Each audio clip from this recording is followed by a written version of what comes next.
મારું નામ દેવેન્દ્રસિંહ ઝાલા, સેન્ટ્રેડ તરીકે હું ઓસ્વાલ આઈસ હોસ્પિટલ ખાતે ફરજ બજાવું છું.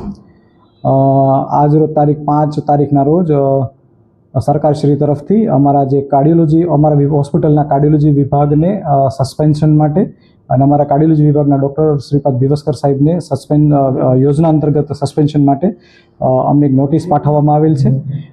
અને જે કંઈ કાર્ડિયક કેસો અંતર્ગત જે ગેરરીતિ માટેની જે એક વાત જે નોટિસમાં અમને આપવામાં આવેલ છે, તો એ અંગે હું જણાવવા માંગીશ કે ઓસ્વાલ આયુષ હોસ્પિટલના કાર્ડિયોલોજી વિભાગ દ્વારા કોઈપણ દર્દી માટે કોઈપણ પ્રકારની ગેરરીતિ આચરવામાં આવેલ નથી.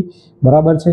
જે કંઈ નોટિસ આપી છે તો એમાં જે કંઈ પેશન્ટોની ક્વેરી છે તો એ એક ડિફરન્સ ઓફ ઓપિનિયન કહી શકાય. તો સરકારશ્રી જ્યારે પણ અમને એમના સમક્ષ બોલાવશે ત્યારે અમે અમારા જવાબો સાથે, જરૂરી પુરાવાઓ સાથે અમે ત્યાં રજૂ કરશું અને અમે અમારું જે પક્ષ રાખીશું. ત્યારે હોસ્પિટલને અત્યારે જે કેવું હોય છે કે ભાઈ જેટલા 35 દર્દીઓની વાત છે તો 35 દર્દીઓનો જે ટોટલ બિલ થતું એના અમુક 5 ટાઈમ્સ 3 ટાઈમ્સ એવા કંઈક કાઉન્ટિંગ હોય છે. તો આશરે કદાચ 1 કરોડ જેવો અમને દંડ આપવામાં આવેલ છે. અત્યારે ડૉક્ટર શ્રીપાદ ભીવસ્કર સાહેબ છે, કાર્ડિયોલોજિસ્ટ છે, અમારી સાથે જોડાયેલા છે. સાહેબ સાહેબ 1.5 વર્ષથી અમારી સાથે જોડાયેલા છે. યસ કાર્યરત છે.